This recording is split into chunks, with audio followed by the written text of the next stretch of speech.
நமது எஜமானருக்கு நம்ம எங்கு அழைத்து வர வேண்டும் என்று நன்றாகவே தெரியும். எப்போது புல் ருசியாக இருக்கும் இடத்திற்கே அழைத்து வருகிறார். சரிதான் கங்கா, நம் மீது அளவு கடந்த பாசம் வைத்துள்ளார். நம் கன்றோடு விளையாடவும் செய்கிறார். அவர் தினமும் எங்கு சென்றாலும் கடவுள் அவரோடு இருப்பது போலவே தோன்றுகிறது. இருந்தும் இன்று இந்த புல் மிகவும் இனிப்பாக உள்ளதே. கிருஷ்ணன் தனது புல்லாங்குழலை வாசிக்க ஆரம்பித்தால் இங்கு எல்லாமே இனிப்பாக மாறிவிடுகிறது.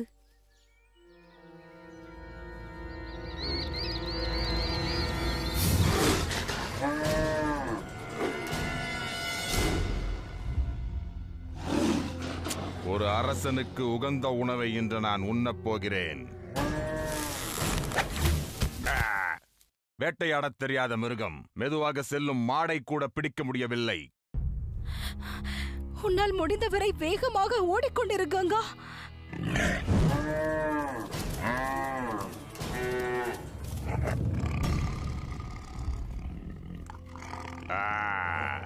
இப்போது இந்த புலி பசியாரப் போகிறது. இது உண்மையிலேயே முட்டாள் மிருகம். எழுந்திடு கங்கா, எழுந்திரு. ஓடு. நான் இப்போதும் தலையிடாமல் இருந்தால் இந்த புலி புல்லைத்தான் தின்ன வேண்டும்.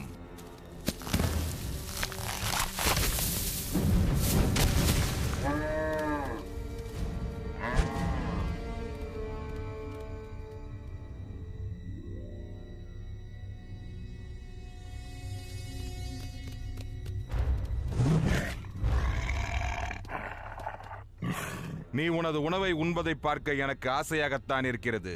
ஆனால் இப்போது எனது எஜமானர் என்னை அழைத்திருக்கிறாரே.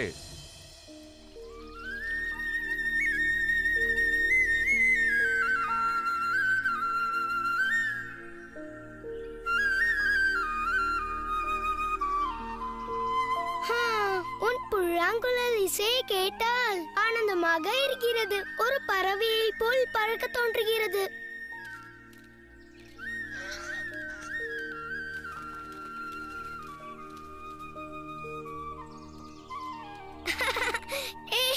பறப்பதற்கு உனக்கு இறக்கைகள் வேண்டும் அல்லவா? போது, நிறுத்துங்கள், எனக்கு கூசுகிறது. நான் அசுத்தமாகிவிட்டேன். மது, நீ பார்ப்பதற்கு மயிலை போல் இருக்கிறாய். உன் ரெக்கையை இவ்வாறு வீசு, பறக்கலாம், மேலே போவாய். நீங்க சொல்வதை நான் ஏற்றுக்கொள்ள மாட்டேன். இனிப்பு பண்டங்களை கொடுத்தால் கூடவா?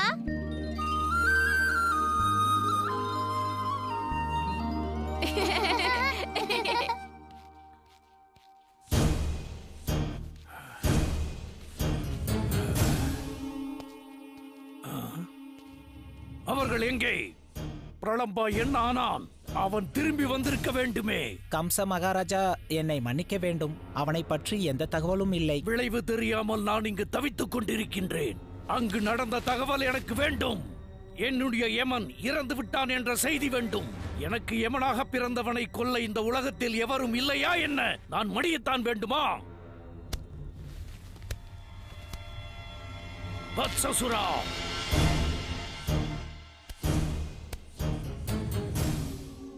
என்னை அழைத்ததின் காரணம் என்ன அரசே?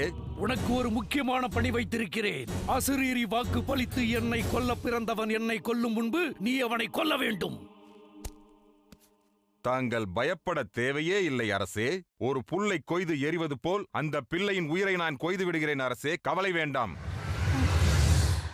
நான் இங்கு இருப்பது கடவுளுக்கு நிச்சயமாக தெரியும். யாருக்கு தெரியுமோ தெரியாதோ, ஆனால் ஒருவருக்கு தெரியும். அது எனக்கு. நெல், உன்னை கெஞ்சி கேட்கிறேன். என்னது? உன்னை விட்டுவிட வேண்டுமா?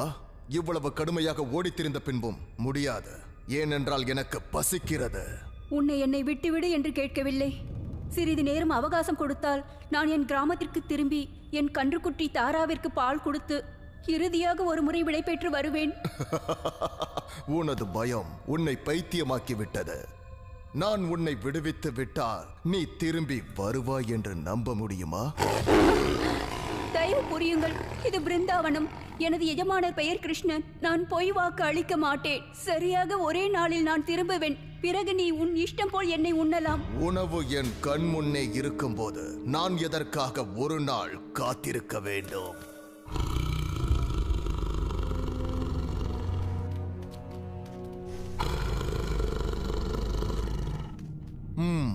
எங்கிருந்து நான் உண்ண ஆரம்பிப்பது? நான் சொல்வதை கேளுங்கள், புரிந்து கொள்ளுங்கள். என் கன்றுக்குட்டி பிறந்ததே நேற்றுதான்.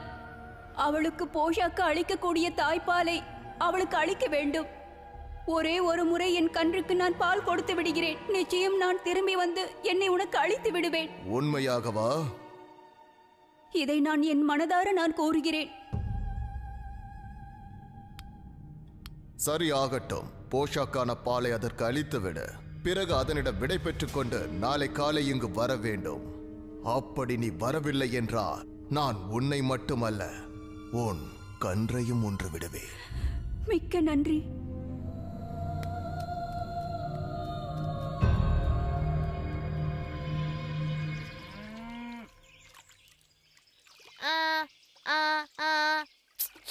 அதை எப்படி செய்வதென்று உனக்கு தெரியவில்லை. அதை எப்படி அழைப்பதென்று நான் உனக்கு காட்டுகிறேன்.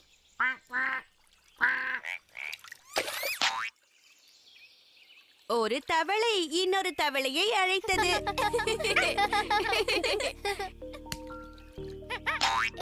ஓ, ஒருவேளை நீ அழைத்தது குரங்கை தானா? கிருஷ்ணாவால் அன்னப்பறவையை அழைக்க முடியும்.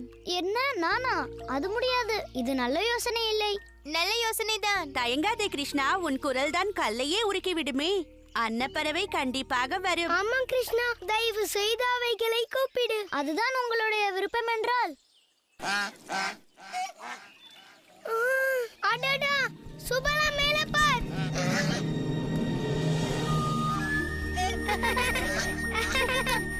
இது நல்ல யோசனை இல்லை என்று நான் கூறினேன் அல்லவா?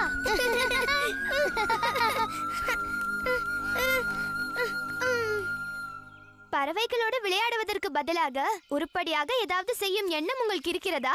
ஏன் நல்ல உணவு கொண்டு வந்திருக்கிறாயா? இல்லை, அவள் கூற வந்தது மரத்தின் மேலேறி எங்களுக்கு பழத்தை பறித்து தரலாம் அல்லவா? நிறைய பறித்து கொடுத்தால் நாங்கள் ருசியான இனிப்பை தயார் செய்து கொடுப்போமே. அடேங்கப்பா, அப்படி என்றால் நான் சென்று எடுத்துக்கொண்டு வருகிறேன். அதை எப்படி எடுத்து வர வேண்டும் என்று நான் காட்டுகிறேன்.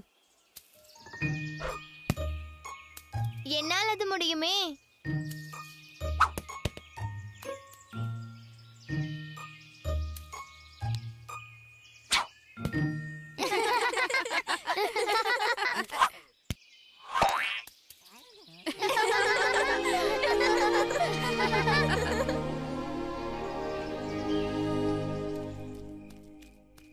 பகுலா, உன்னை பார்க்கும்போது எனக்கு சந்தோஷமாக இருக்கிறது. நீ மற்றவர்களோடு திரும்பி வரவில்லை என்றதும்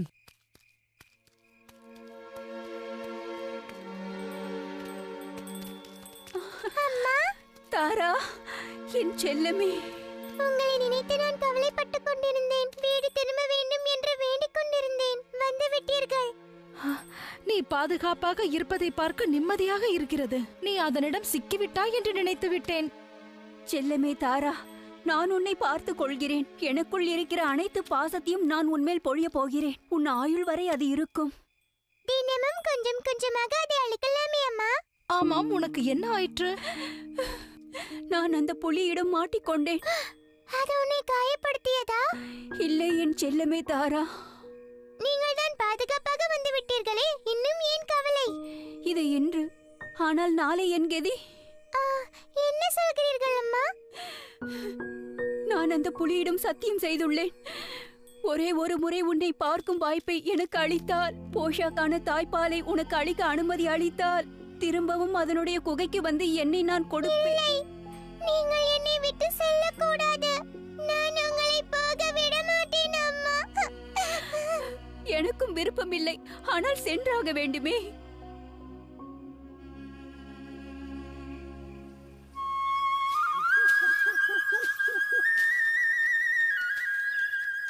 அப்படியேதான், சரியாக தான் போனது தாதி. சற்று முன் வந்தால் நீ அதை அடைவாய்.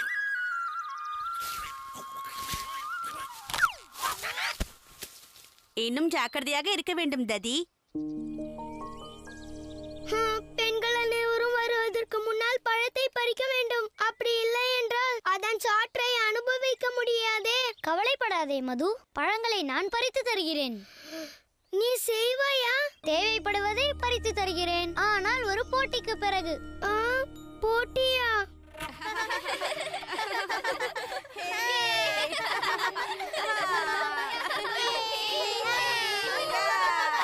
வாருங்கள், ஏன் அமிழ் போல் ஓடுகிறீர்கள்? முடிந்தால் என் கன்றை பிடிங்கள் பார்க்கலாம். உன் காதில் நல்ல வார்த்தைகளை பேசினால் நீ வேகமாக ஓடுவாயோ என்னவோ? மோ மோ, வேகமாக ஓடு.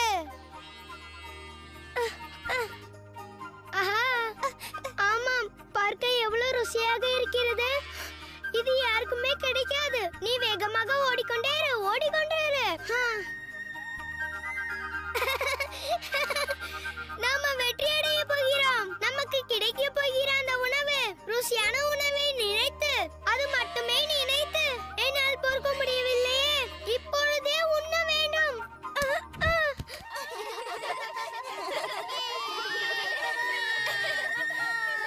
இன்னும் 2 முறைதான் மீதம் உள்ளது.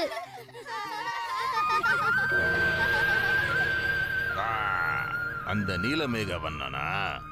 இவன்தான் கம்ச மகாராஜாவுக்கு யமன் என்று தெரிகிறது. மறைந்திருந்து அவனை எப்படி தாக்குவது என்று எனக்கு நன்றாக தெரியும். அந்த தாக்குதலில் அவனை கொல்ல வேண்டும்.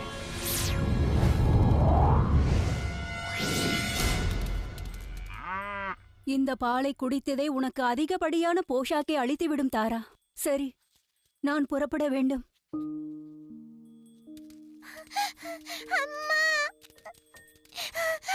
தயவு செய்து போகாதீர்கள் அம்மா. நான் சென்றே தீர வேண்டும். நான் புலியிடம் வாக்கு கொடுத்துள்ளேன். அது ஒரு சாதாரண பிராணி தானே. ஆனால் வாக்கை காப்பாற்ற வேண்டுமே. எனது சகோதரிகளே, என்னுடைய இந்த அனாதை கன்றுக்குட்டியை உங்கள் கன்று போல் நீங்கள் பார்த்துக் கொள்ளுங்கள். அம்மா, திரும்பி வந்து விடுங்கள். அம்மா, போகாதீர்கள். அம்மா, நில்லுங்கள். பகுலா, நீ எங்கு செல்கிறாய் என்று எனக்கு தெரியும். இது நியாயம்தான், ஆனால் அத்தியாவசியம் இல்லை.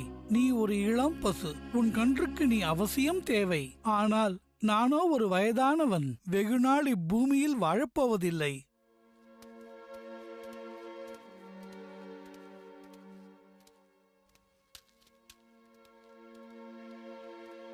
அந்த புலிக்கு நீ ஏன் உன்னையே சத்தியம் செய்து கொடுத்தாய்? அந்த உணவாக நான் இருந்து விடுகிறேன்.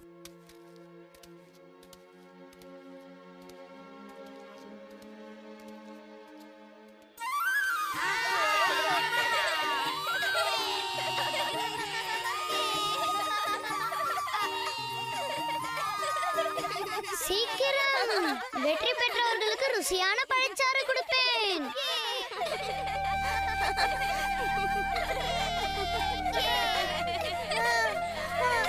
வேகமாக, இன்னும் வேகமாக.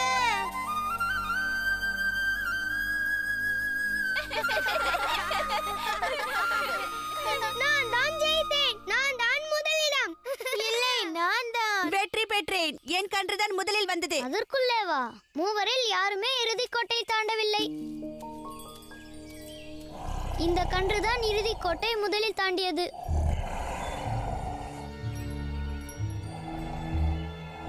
இதனோடு ஓடிச் சென்ற அந்த சிறுவன் எங்கே?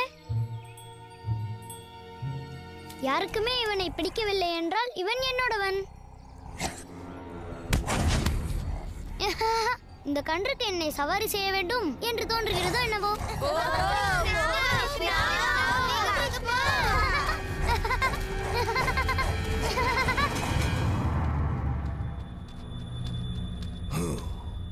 பொய் சொன்ன பசுவை நம்பி நான் எப்படி இவ்வாறு ஏமாந்து போனேன். ஆனால் நான் பொய் பேசவில்லை. அவளையும் அவளது கன்றையும் சேர்த்து உண்பேன் என்று நான் சொன்னது. அதற்கு அவசியம் இருக்காது. வாக்கின்படி நான் இங்கு திரும்பி விட்டேன். உண்மைதான். உன்னை ஒன்று எனது பசியை நான் போக்கிக் கொள்ளப் போகிறேன்.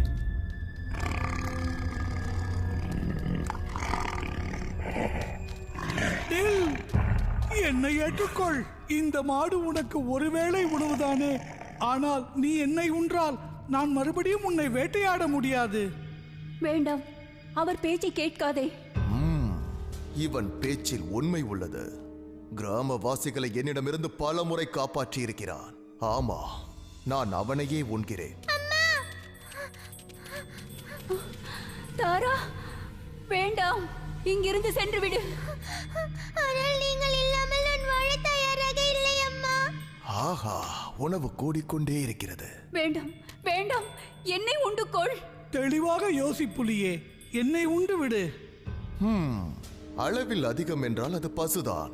ஆனால் இந்த கன்றுதான் இருப்பதிலேயே ருசி அதிகமாக இருக்கும். இருந்தாலும் இவனை உண்பதுதான் சிறப்பான விஷயமாக இருக்கும். சரி, நான் உண்ணப்போவது அனைவரையும் தான். போட்டியிலிருந்து விலகி எங்கோ செல்கிறாய் கிருஷ்ணா. நீ அதை சோர்வடைய வைக்கிறாய். நான் அதை எதுவும் செய்யவில்லை. இவன் தான் என்னை சோர்வடைய வைக்கிறான். போதும் போதும். நீ திறமைசாலி என்று நிரூபித்து விட்டாய் நண்பா. நீ ஒரு கன்றல்ல, நீ ஒரு எருமைக்கு நிகரானவன்.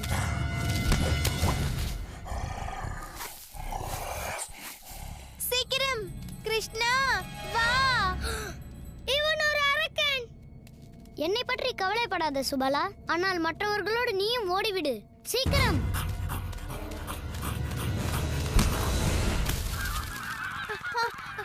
கிருஷ்ணா, எங்கே இருக்கிறாய்? முடிவெடுப்பதிலும் ஒரு முடிவெடுக்க வேண்டும். உங்களில் யாரை முதலில் உண்பது? இந்த கன்றுதான் ருசி அதிகமாக இருக்கும். என்னை உண்டுக்கள். நான் என் அம்மாவை விட ருசியாக இருப்பேன். ஆனால் என் அம்மாவை போகவிட. இல்லை, அவள் உடம்பில் இறைச்சி என்பதே இல்லை. அதோடு உன் பசியை அவளால் போக்க இயலாது. என்னை உண்டு, தயவு செய்து அவளை போக விடு. தயவு செய்து என்னை சாப்பிடு. இந்த அப்பாவி மிருகங்களை செல்ல விடு. ஒரு மனிதனை உண்டால் உனக்கும் ஒரு நல்ல பெயர் அல்லவா? அதுவும் இல்லாமல் நான் புது உணவாக இருப்பேன்.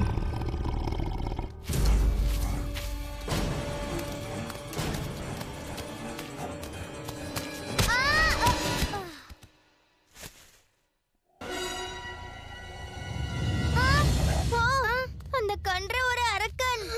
கவலைப்படாதே சுபலா, கிருஷ்ணாவால் அவனை சமாளிக்க முடியும்.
கொண்டிருந்தாய்? உங்களுக்காக பழத்தை பறித்துக் கொண்டிருந்தேன். கூடவே அவனோடு சண்டையும் போட்டிருந்தான்.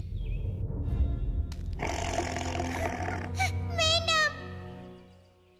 எனக்காக இதை எடுத்து வை பலராமா. இன்னொரு இடத்துக்கு நான் உடனடியாக செல்ல வேண்டும்.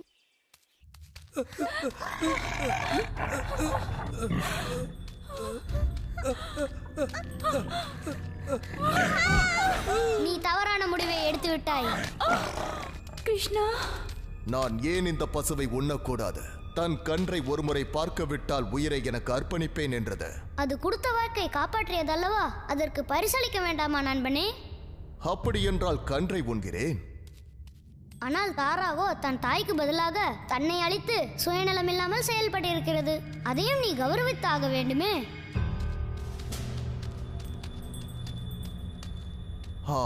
அது சரி, ஆகட்டும்.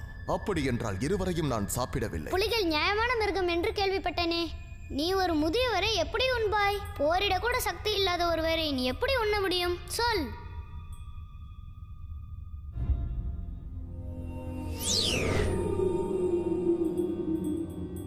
என்னை மன்னித்து விடு கிருஷ்ணா. ஒரு புலியைப் போல் இல்லாமல் அரக்கனைப் போல் நடந்து கொண்டேன்.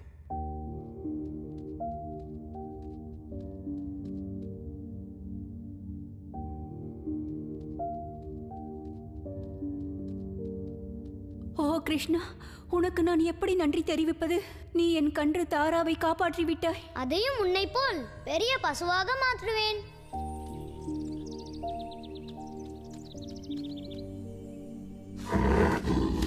வா பகோலா, உனக்கு ஒன்றை காண்பிக்க வேண்டும்.